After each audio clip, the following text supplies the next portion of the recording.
Radošā apvienība 2 piedāvā.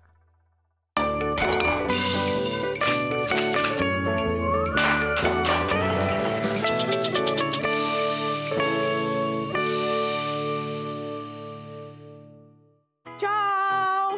Čau! Prieks jūs atkal redzēt! Mani sauc Rāls, un tas ir mans brālis Martins. Mēs neesam pavari, bet mums ļoti patīk gatavot.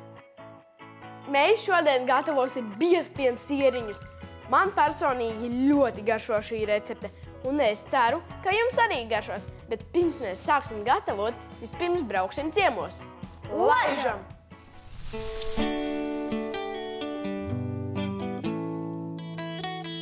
Mūsu šodienas mērķis ir noskaidrot, kā top biezpiena sieriņi. Un kamēr mēs ar Martinu dauzāmies, tikmēr mums virs galvām pa trubām visa šī garā gaiteņa garumā plūst piens, jo tam ir jānonāk šajos lielajos bunduļos, ko sauc par izgatavotājiem. Šeit apmēram 7 līdz 8 stundas piens pārtop biezā pienā. Jā, tas ir biezpiena sākums.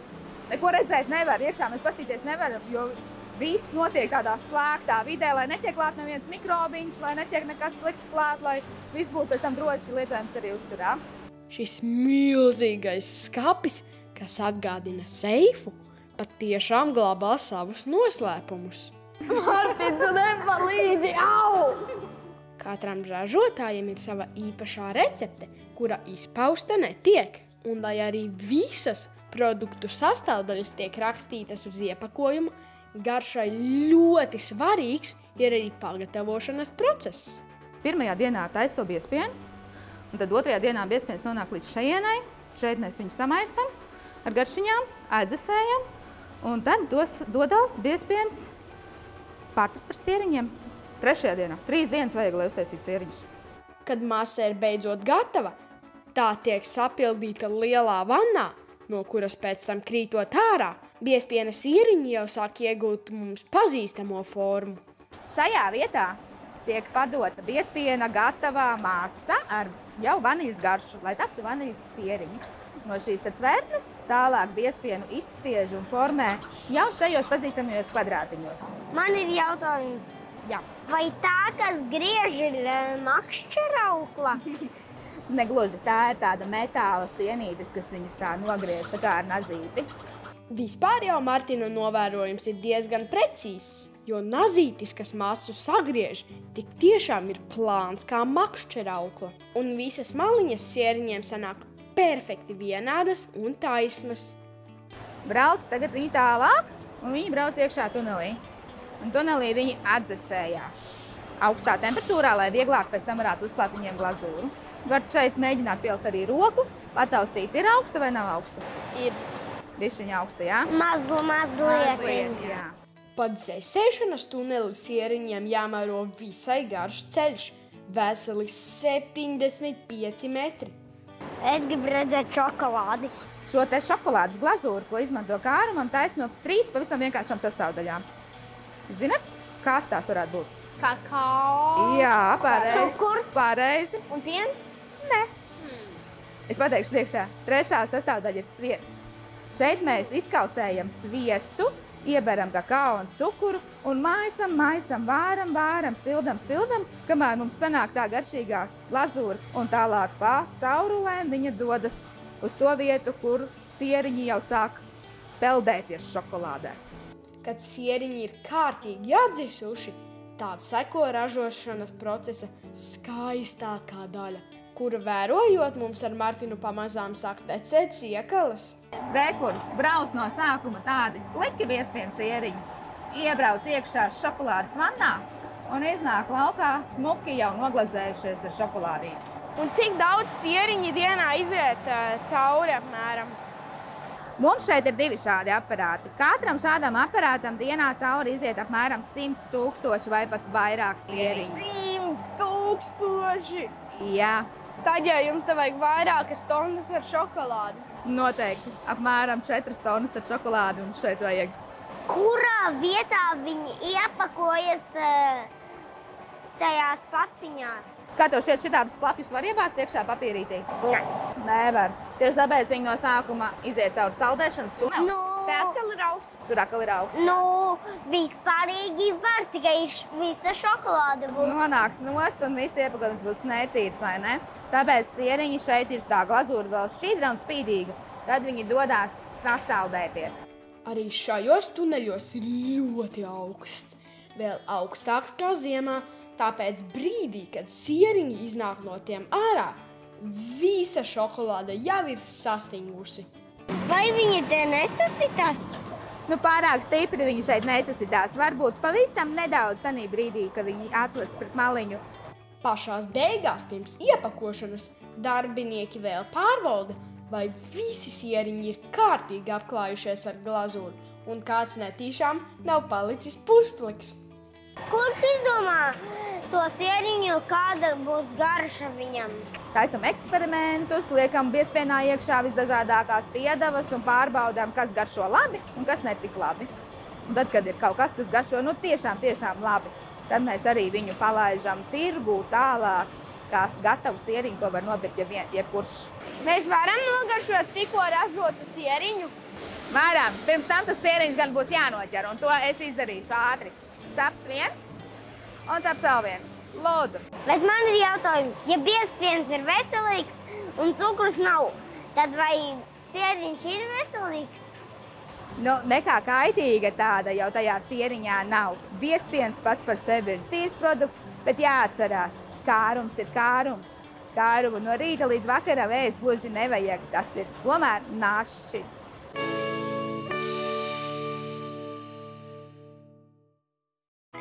Esam atpakaļ virtuvē, un kā jau teicām, mēs gatavosim biezpienu sieriņu alus. Un pirmais, ko mēs darīsim, mēs ūdens peldē izkausēsim šokolādi. Mums vajadzēs šo katliņu. Martina draudziņš ir atgriezies. Nē, nedari pāri krokodilam. Martina, esi jauks pret krokodilu. Es turu. Labi. Man nav. Lai viņš arī kausējas. Nu, protams, tas bija joks. Krokodilu mēs nekausēsim, tikai šokolādi. Kādā peldē mēs viņus liksim? Mēs ielējām tur mazliet ūdeni. No tā tvaika tā šokolāde sāk kust. Ui, es pavisam aizmirsu. Mums jāpieliek... Eļļa. Jā. Un 2 ēdamkarotes ar kokosriekstu eļļu pieliksim. Un kamēr mums šokolāde kūst, mēs dodamies izpētē. Kakao mēs pazīstam kā brūnu pulverīti, no kura iespējams pagatavot garšīgu dzērienu. Bet, lai līdz tam tiktu, vispirms ir jāizaudzē kakao koks. Un tajā nogatavojas augļi, kuros atrodamas kakao pupiņas. Tieši no tām tiek iegūts kakao pulveris, bet pēc tam no šī pulvera tiek gatavota arī šokolāde. Mūsdienās visvairāk kakao iegūst Āfrikas kontinentā. Ļoti senos laikos cilvēki kakao pupiņas izmantoja naudas vietā. Un indiāņi kakao dzērienu uzskatīja par dieva dāvanu. Bet uz Eiropu kakao pupiņas atveda slavenais jūras braucējs Kristofors Kolumbs vienā no savām pasaules izpētes ekspedīcijām.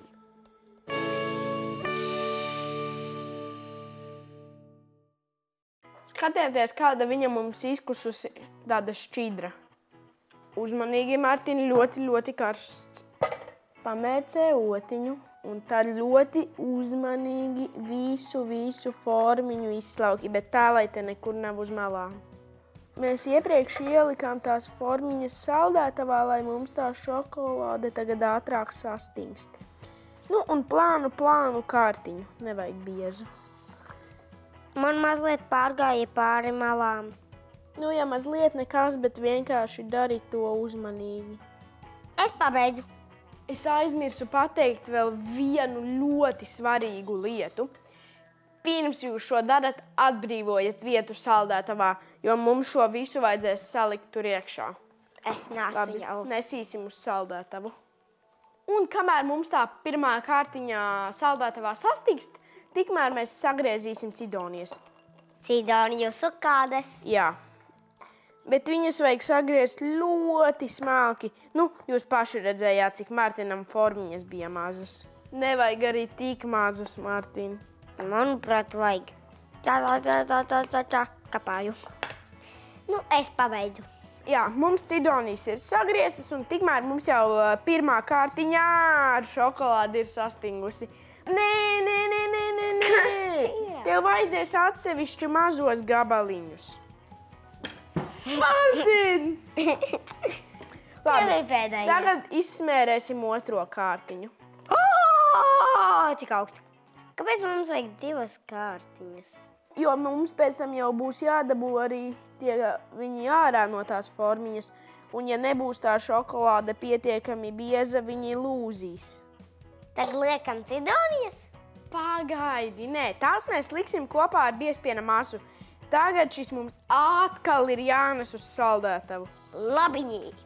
Tagad mēs blenderī saliksim visu biezpiena masu un sablenderēsim, lai biezpiena sieriņi, lai nav tādi krikumi, bet lai viņi ir tādi vairāk tā kā krēmīgi.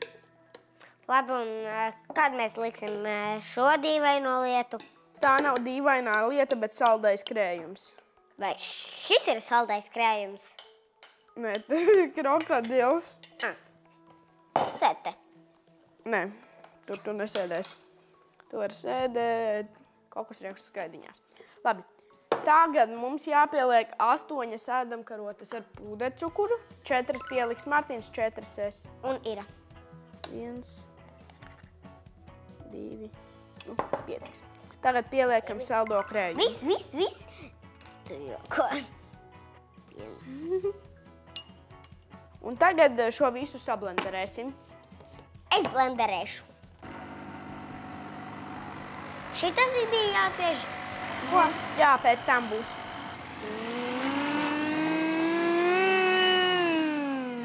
Tu to dari, es jau domāju, ka blenderis, tad nezinu. Es labi attēloju skaņu. Jā, es pilnīgi noticēju, jo īpaši pirmajā reizē. Apsies, cik interesanti, es pat nezinu, pēc kā tas izskatās. Par cik tā ir ļoti bieza masa, viņu sablenderēt ir ļoti grūti. Var ar mikseru to darīt. Šādi viņš sanāk tāds krēmīgāks. Labi, Martin, tev tagad ir jāsadala tā masa 3 daļās. Es tagad taisīšu ar cidonijām, Ralfs ar kokosriekstiem, bet lielajā bļodā paliks bez nekā. Cik tu tur daudz sev paņēmi? Ralfs sagrieza pārāk lielos gabaliņos to cidoniju. Ja jums, piemēram, ļoti garšo kokosriekstu skaidiņas, nu vai kokosrieksti, jūs varat pielikt vairāk. Ja ne īpaši, tad mazāk. Es likšu daudz cidonijas, jo man garšo. Te tiešām būs daudz. Nu, manuprāt, ir ļoti labi sanācis. Kad būs sasalusi tā šokolāde, Ralf? Ir jau sasalusi, ejam pakaļ. Laižam. Mēs tagad piepildīsim šo šokolādi ar masu, bet liekat pa mazam gabaliņam, jo tad jums būs daudz labāk, jo augšā vēl būs šokolādes kārta. Tagad mēs šos te visus atkal ieliksim saldētavā, nu, uz kādām 10 minūtēm. Nu, tagad mums viņas ir mazliet sastingušas, un labāk, ja maliņās nav nekādu caurumu. Es esmu jau gandrīz pabeidzis. Jūs varat vienkārši to masu salikt traukā, sagriezt, jā, un apliet ar šokolādi, bet mēs jums parādīsim, kā izskatīsies šis te beigās. Tagad liksim uz kādām 30 minūtēm saldētavā, lai viss kārtīgi sastingts. Pēdējo reizi. Martin, vēl nav jāsaka tā. Mums viņi beidzot ir gatavi. Apstieties, kāds Martinam sanāca, kur viņš beigās neielika. Man ir ķiveri tagad. Cik smuks tev. Es pamēģināšu šito izspiest. Ļoti viegli. Apskatāties, cik viņš smuks ir. Un daudz par rokām nemīciet, jo šokolāde, protams, ātri kūst. Varbūt ne ātri, bet viņa kūst. Redziet, man pilnīgi kā puķīte.